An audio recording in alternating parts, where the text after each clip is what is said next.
그러면 오늘 장에서는 어떤 전략 필요할까요? 전략 체크인에서 또 전문가의 포트폴리오 들여다보겠습니다. 오늘 함께 해주실 분은요, 바로자산운용의 윤정식 상무입니다. 안녕하세요.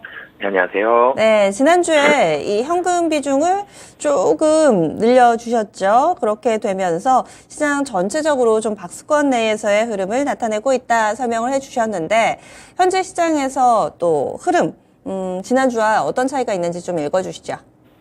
네, 사실 이 흐름이 지난주와 좀 비슷한 흐름들이 이어지고 있는데, 사실 조금 더 안 좋아졌죠. 원래는 좀 거시적으로 좀 봤을 때에는 국제유가가 더 올랐습니다. WTI가 어젯밤에 88.84달러, 그러니까 바로 며칠 전에 브렌트유가 90달러를 넘었었죠. 그러면서 시장에서 와, 너무 많이 올랐다.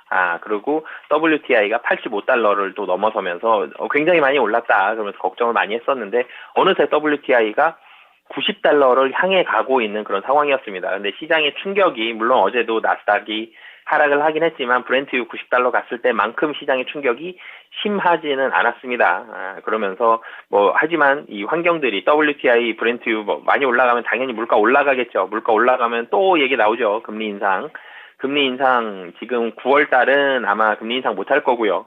11월 달은 지금 거의 5대5 수준의 모습을 보여주고 있습니다. 인상을 하느냐 마느냐 이런 부분들을 좀 고민을 하고 있는데, 시장이 금리의 꼭대기 최상단을 확인만 하더라도 시장은 좀 안정이 될 텐데 11월 달이 고민을 하고 있는 상황, 그러니까 금리가 한 번이라도 더 올라간다라면 이라는 우려감이 있고, 그럼 금리가 또 올라가면 그럼 또 언제 떨어질 건데, 언제 금리 인하할 건데라는 또 걱정이 또 남아 있습니다. 만약에 11월 달 금리 인상하지 않고 이제 금리 꼭대기입니다. 그리고 언제 인하할지 모르더라도 꼭대기입니다까지만 하더라도 시장은 좀 환호할 텐데, 국제유가가 올라버리면서 11월 달에 물음표가 하나 더 찍혀졌다라는 부분들이 이 시장의 우려감을 자극을 하는데, 이 우려감이 유가가 한 번 더 올랐다, 그런 환경이지만 또 긍정적인 부분이 또 오늘 또 발견이 되죠. 이 코스피가 안 떨어져요. 이런 부분들도 있는데, 전체적으로 그러면서 에너지도 좀 강세를 보여줬고 시장이 보수적이 되는 거죠. 금리 인상에 대한 우려감이 있으면서. 그러면 이 가격적으로도 좀 싸고 하반기 배당 주는 은행주들까지 좀 강세를 보여줬고, 기술주는 약세를 보여주는, 대표적으로 2차전지 같은 경우들 전기차도 그렇고 좀 약세를 많이 보여줬었는데, 오늘 지금 좀 조금씩 2차전지는 좀 올라오고 있는 모습이지만, 이 WTI 상승으로 인해서, 그러니까 유가의 상승으로 인해서 기술주의 약세까지 좀 연결되는 모습이 최근 시장에 좀 많이 보여졌습니다. 그러면서 미국 증시와 커플링도 계속적으로 심화되는 모습들이 나오고 있고요. 그리고 외국인의 매도세는 계속 나왔죠. 외국인은 계속적으로 좀 매도하는 모습들이 나오면서 오늘은 매수가 들어오고는 있습니다만, 그러면서 시장의 흐름들도 좀 안 좋아졌었고, 어제 종가 같은 경우는 다시 2530포인트대까지 또 하락을 하는 그런 모습들도 보여줬습니다. 박스권 움직임은 당분간 2500에서 2600 사이, 이 움직임은 당분간 지속이 될 것으로 보여지고요. 이 안에서 계속적으로 이제는 슬림화라는 표현을 많이 쓰죠. 종목별 슬림화 현상.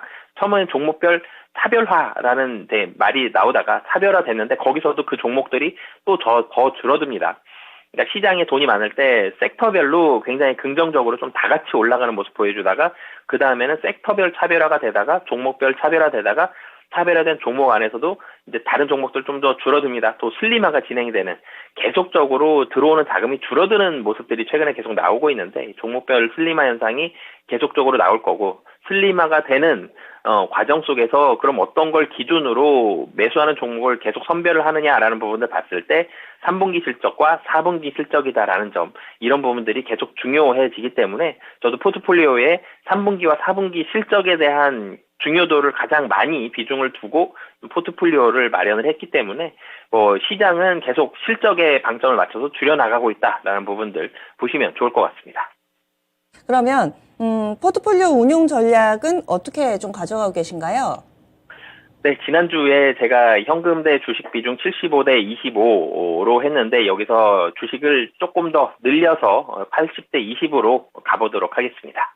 네, 그러면 약간의 좀 변화가 있으셨다는 건데, 종목을 새로 사셨어요? 아니면 기존의 종목 내에서 비중을 조금씩 바꿔주신 건가요? 네, 기존에 있는 종목 중에 비중이 낮은 종목 하나 제외하고요. 그리고 그거보다 비중 좀 높게 해서 신규 종목 한 종목 더 편입을 하도록 하겠습니다. 그러면은 지금 기존 포트폴리오 어땠는지 그리고 어떤 종목이 매도가 되고 또 새롭게 담겼는지 보겠습니다. 기존의 포트폴리오는 총 3종목으로 구성이 돼 있었죠. 삼성전자가 6종목입니다. 6종목으로 구성이 돼 있었는데요. 삼성전자가 30%의 비중으로 가장 높습니다. 이 밖에 기아, 한국콜마, SOL, 신세계가 각각 10%, 그리고 자동차 부품의 SL이 5% 이렇게 구성되어 있는 포트폴리오였는데요. 그러면은 어떤 종목을 파신 건가요? 네, 사실 이 SL, 그러니까 자동차 부품주, 기존에 자동차가 있죠. 기아를 제가 꽤 오랫동안 좀 담고 가고 있는데, 자동차가 있고, 자동차 부품주가 있는데요. 사실 자동차도 그렇고, 자동차 부품주도 그렇고, 3분기 실적이 다 계속 성장세는 보여주고 있습니다만, 이 주식이라는 게 제가 두 가지 이유에서 SL을 좀 제외하겠는데, 주식이 좀 투심이 중요한 부분들이 있죠. 3분기가 비수기다라는 점, 그래서 투자 심리는 조금 떨어질 수가 있죠. 반도체와 완전히 반대되는 흐름인데 조금 떨어질 수 있다라는 점, 그리고 포트폴리오를 조금 사실은 자동차와 자동차 부분 좀 겹치는 부분들도 있다라는 판단 하에 SL 좀 제외하도록 하겠습니다. 그러면 SL을 정리를 하셨고요. 그리고 신규 편입 종목은 그럼 잠시 후에 보겠습니다. 기존의 종목 한 번만 더 정리를 해보죠. 삼성전자는 빠르지는 않지만 그래도 묵묵하게 계속 수익을 늘려주고 있는 상황입니다. 삼성전자 30%는 그대로 가져가세요. 네, 삼성전자 사실 이번 주 한 주 동안 거의 좀 쉬는 모습을 보여줬죠. 7만 원에서 크게 움직이지 않고 있는데 오늘도 상승폭이 조금은 줄어들었습니다만 그래도 삼성전자 지금 제가 자동차와 반대된다라는 말씀을 드렸죠. 투심이 살아납니다. 무엇보다도 3분기, 4분기 실적이 좋아지는 건 작년부터 알고 있었죠.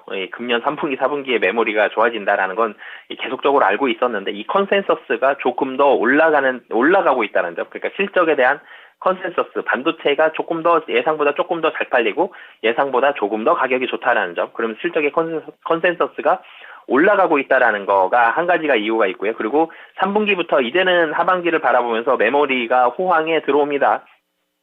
반도체가 AI에 대한 테마도 받았었고요. HBM3에 대한 기대감도 있었고, 비메모리가 추가적으로 수주가 더 들어오는 거라는 그런 기대감도 있지만, 무엇보다도 메인은 메모리인데요. D램과 낸드입니다. 특히 D램에 있어서는 이제부터 호황이 계속적으로 이루어지고 있기 때문에 투심이 좋아진다라는 점, 이런 부분들 봤을 때 가장 비중 많게 30% 유지하면서 가도록 하겠습니다. 오늘은 자동차 쪽으로도 관심이 좀 있습니다. 기아인데요. 장 초반에 들썩여서 이제 좀 바닥 따지고 달리려나 했는데 지금은 또 탄력이 둔화되고 있는 모습입니다. 기아는 어떻게 보고 계세요? 사실 이 고민을 많이 한 게 SL은 제가 제외하는 이유를 아까 말씀을 드렸지만 기아도 좀 고민을 했습니다. 기아가 나쁘다는 건 아니고요. 기아도 또 성장을 합니다. 전년 동기 대비해서 3분기도 또 성장을 하거든요.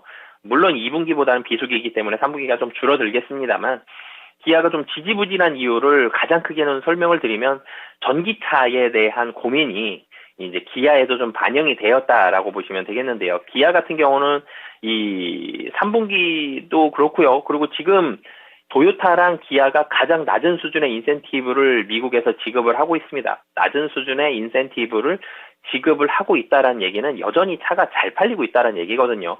그만큼 회사는 좋습니다만 이 전기차에 대한 우려감들, 특히 기아만 놓고 보면 EV4와 EV5가 4분기에 출시가 됩니다. 그리고 EV9이 부진했죠.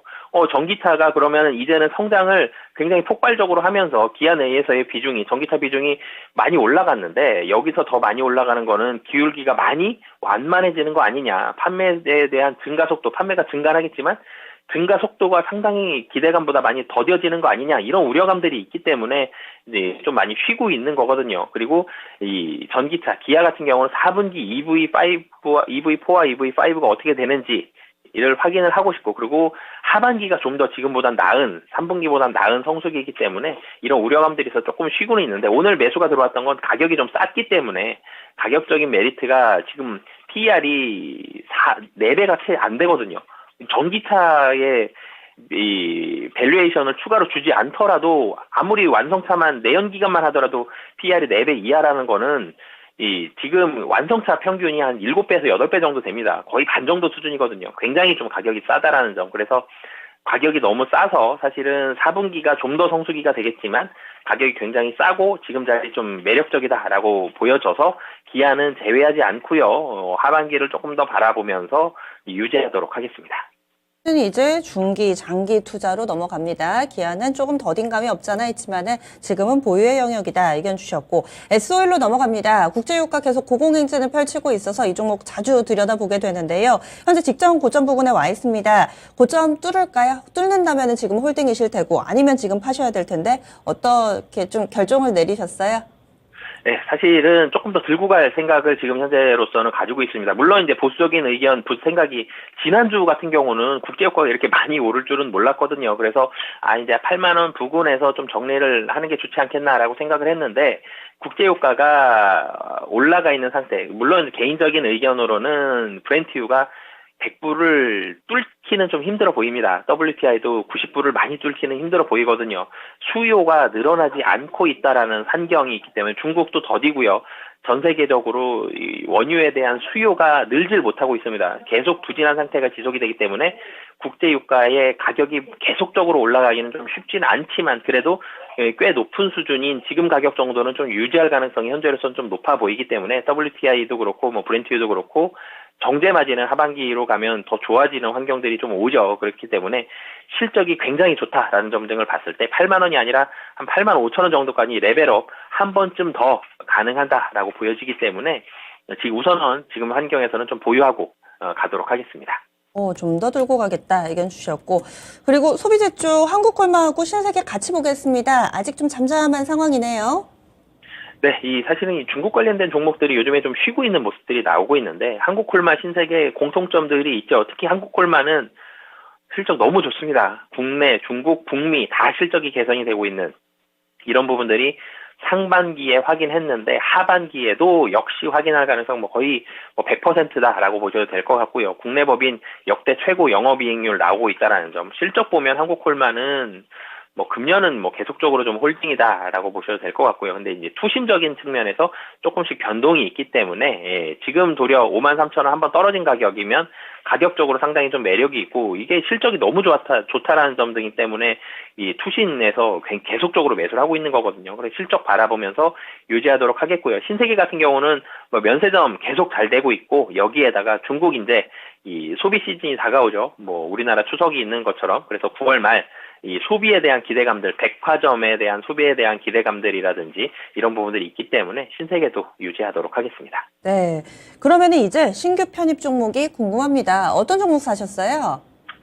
네, 요즘에 사실 시장에서 주목 많이 안 하다가 요즘에 많이 주목하고 있는 섹터 중에 대표적인 종목 KB금융, 은행주들 요즘에 주목을 많이 받고 있죠. 3분기에도 NIM, 3분기에는 좀 떨어지지 않겠냐라는 의견들이 있었는데 3분기에도 NIM 크진 않지만 1bp 정도 또 올라갈 것으로 보여지고요. 22년 대비해서는 11bp, 그러니까 0.11%가 더 좋아질 것으로 보여집니다. 그리고 3분기에 대출 성장률도 계속 나오고 있고 하나오션 충당금 1,500억인데요. 최소 일부는 들어오겠죠. 여기 충당금 들어올 거고 그리고 내부 출신 회장 최초로 선임이 됩니다. 내부적으로 좀 이 혼란스러웠던 부분들도 잠잠해질 것으로 보여지고 마지막으로는 사실 이 이유가 제일 크죠. 주주환원 정책. 은행주들 가격 싼데요. 주주환원 정책 확실하게 나오고 있습니다. 이런 부분들 때문에 시장이 좀 불안하고 박스권 갇혀 있을 때 그에 대한 대안으로 포트폴리오 일정 부분 담으시는 거 추천드리도록 하겠습니다. 예, 그래서 비중을 몇 % 담으신 거세요? 비중 10% 담도록 하겠습니다. 예, 요즘에 찬바람 부니까 고배당주들도 관심 많으실 텐데 KB금융 그런 관점에서 주주환원책 주목하면서 신규 편입했습니다. 이 종목도 이제 관심 갖고 보겠습니다. 자세한 말씀 고맙습니다. 네, 감사합니다. 예, 윤정식 상무 포트폴리오 다시 한번 보겠습니다. 종목의 개수는 6개로 기존과 동일하지만 종목 교체가 좀 있었습니다. 삼성전자 30% 그대로 가져갑니다. 그리고 기아, KB금융, 한국콜마, SOL, 신세계 각각 10%의 비중이고요. 오늘 KB금융 신규 편입이 됐습니다. 이렇게 해서 저희 준비한 내용 모두 전해드렸습니다. 다양한 투자 판단에 대한 도움 말씀드렸고요. 종목의 상승 하락을 보장하지는 않습니다. 시시각각으로 시장이 바뀌고 있습니다. 반도체인가 싶어서 따라가면은 이제 또 다른 종목군으로 가 있고 또 원자재인가 싶어서 보면은 또 다른 테마가 등장을 하고 있는 상황입니다. 따라가다 보면은 늘 손실 보기 마련이죠. 조금 더 큰 그림에서 오늘 시장 여러분들이 먼저 선도해 보시기 바랍니다. 여기서 인사드립니다. 함께해 주신 여러분 고맙습니다.